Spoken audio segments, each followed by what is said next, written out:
Who wanna play with Nicki? Club up. Club up. High heels on my tippies.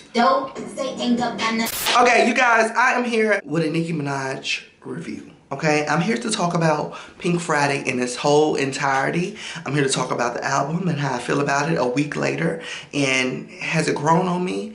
Do I feel it's a chop? How do I feel about it? What's my favorite songs? What's the worst songs? I'm here to give a full review and also talk about some recent Nicki moments and also talk about the rollout of this album.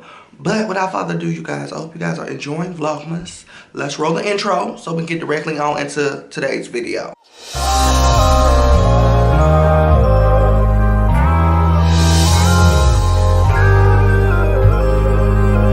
We're gonna get straight on into the things today, okay? Nicki Minaj announced Pink Friday 2. I remember it being summertime. She announced Pink Friday 2 and the room was shook. Now, they did have 2 or 3 different album date changes, but it did come out on her birthday. She said she wanted to put it on her birthday. It did come out last week, so let's clap for Nicki for that. Now, I've sat with this album for a whole entire week and I've been listening to it from front to back, but there are certain songs that I go to immediately that I really want to hear. But there's other songs that I play just to still get a feel of it, so when I do this video, those songs won't be left out. Now, before I get into the bad, okay, we're gonna start with the good. The stronger songs on her album that I really feel like stand out and do what they need to do are, I really feel like Fuck the Club Up is a great song.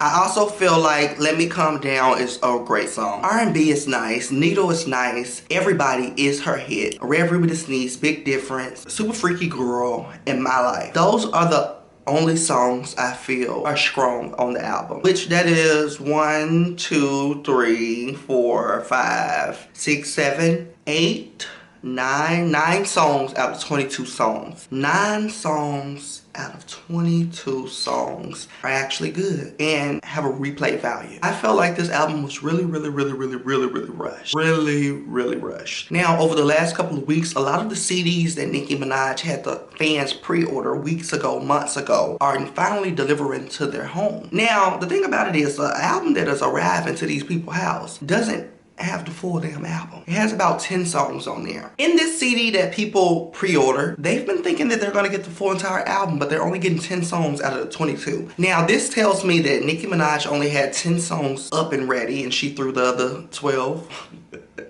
And she threw the other 12 onto the album. But the 10 songs that she sent out for the album printing was Just the Memories, Big Difference, Red Ruby the Sneeze, My Life, R&B, Falling For You, Last Time I Saw You, Everybody, Super Freaky Girl, and Bam Bam. Now, with these 10 songs that she sent out, I feel like if that's where she would have left it and not threw the other songs on there, I feel like her album would have been a little bit better than it actually was. I felt like with the 22 songs, it gave us a lot of, I don't want to say us, I don't want to throw anybody into this, but it gave me a lot of flops, a lot of chops, a lot of skips. I feel like with these 10 songs, it wouldn't have been too much to skip because I really like Big Difference, Red Ruby the Sneeze, My Life, R&B, then we do Everybody and Super Freaky Girl. That gave me probably about four songs to scratch. 4 songs to scratch out of scratching about 13 is such a better number. But I digress. Now, I have been listening to the other songs on the album and I really can't vibe with it. Because for me, it's a little too singy. I know Nicki Minaj has always sung on all her albums. People are saying, oh, y'all not a fan. Like, y'all don't know Nicki Minaj, she's always sung. Of course, we know Nicki Minaj has always sung.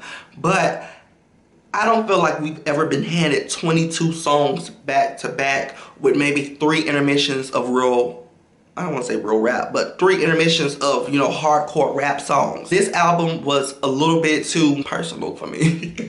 No, not that. It was a little bit too boring for me. I feel like genuinely that I do enjoy Nicki's storytelling and I do love her opening up about her life because she normally opens up about stuff. But this is a new level for her. She's a wife, she's a mother. This is a new level of opening up and I really enjoyed it.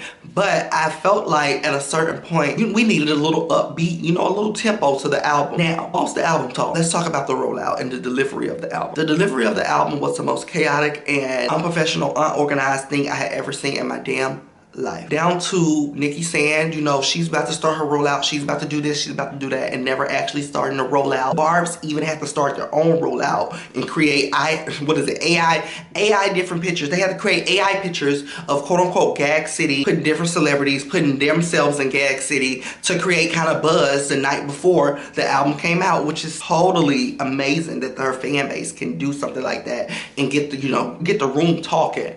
But Nicki, if you're not going to promote an album, you're not going to roll out, you're not going to really show face until the album is dropped, let's not talk about the album. If we're going to move like Beyonce, let's actually move like Beyonce, okay? Just drop it. Just drop it. Then you come out and do your, you know, your press after, whatever you want to do after. But I feel like with this album being delayed, pushed back, this, that, the fans were left off. They didn't get anything to really keep them excited other than knowing that the album is coming, honey. And it was disappointing. Nicki said that this is her favorite album. This is her quote-unquote best album. I do not feel like this is her best album. Now, favorite, that's her opinion. That she could be really jamming this album. But I really do not feel like this is her best album. It is a strong body of art, but it's not as strong as her other bodies of art. I really feel like this is her worst album. But we do have a lot of strong songs in this worst album. But out of 22 songs, like I said, I only like maybe 4 of them. And I feel like if she would have stuck with the track listing that she sent out to all these fans on this damn original CD, those 10 songs, I feel like with 10 songs,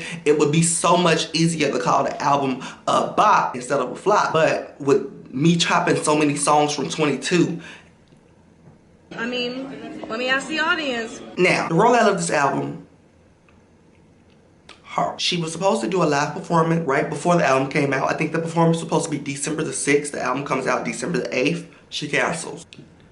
We know why she canceled. Most likely, she wasn't ready. And some of her fans are actually mad because a couple fans flew out and was wanting to support Nicki right before her album. And she cancels literally the day before, either the day of, which is heartbreaking. Also, there's no, like, public outing for Nicki's album. You know, usually when celebrities drop albums, if they're gonna roll it out and actually be outside, they're outside doing something. I feel like Nicki drops an album, go outside and do nothing.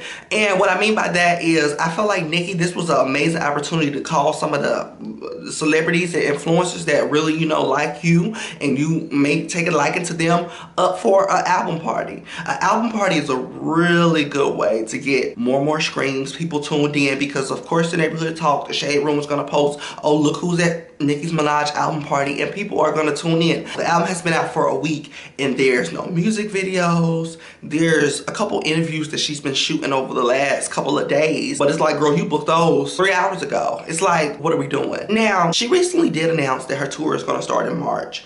And she has quite a bit of dates on this tour. She's going to be touring from March 1st all the way to June 7th. But they say more dates are to be added. Now, with the evolution of tour and Beyonce just wrapping up hers, you know, how do we feel like Nicki's going to do on tour? I recently seen her on Kai's live stream last night. Super scooper skinny mini. Looks amazing. She looks thebulb.com, okay? But Nicki Minaj has never been the strongest performers. I feel like she's gave hot, cute, you know, trendy moment. But as in strong performer, I've never seen it. Now, Nicki Minaj is a lyricist and she's a rapper. She thinks she's a singer.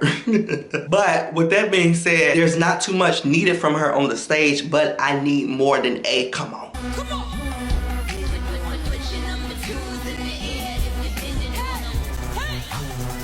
Now, the pre-sale tickets have been, you know, the prices look pretty decent. I like the prices. The prices look really affordable to me. People are still complaining about the prices. I guess they've never been to a concert before, darling, because you're not getting in for $25. I can promise you that. You can't even go see Money Long for $25. But on the flip side of things, with this album being so singy, it's so emotional and, you know, singy, will Pink Friday 2 actually make it to the Pink Friday 2 tour? That's my question to her, because Nicki's not the world's strongest singer. And like I said, most of this album is a lot of singing. And with this being the Pink Friday 2 tour, are we gonna do a lot of singing?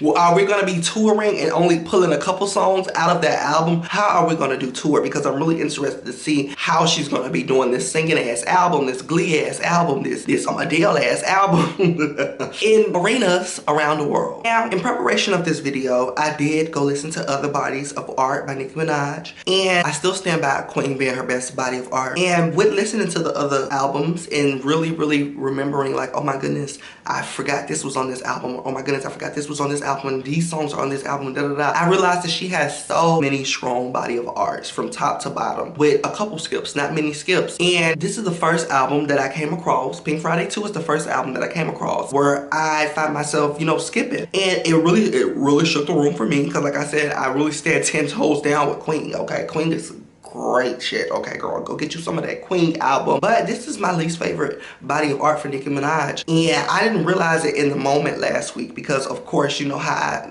girl, when people drop, I'm excited because it's been a while. I haven't heard their voice. It feels so fresh and it's so new. And as I got through the album listening last week and as I was listening to songs and I got through like, oh my goodness, Nicki is back and I'm on song 12, I realized like, oh, this isn't too good. But I was excited because, like I said, girl, Nicki, it's been a while since we had something from Nicki.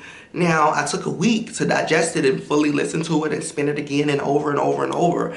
And I was able to come back and confirm this isn't Nicki Minaj's strongest body of art. Now, it might be her most personal body of art because she really opens up about some things, okay? She really does.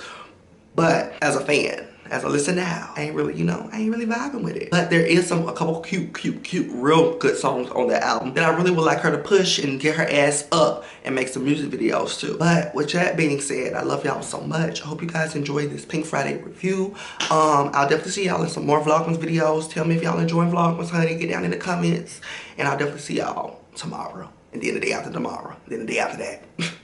Bye.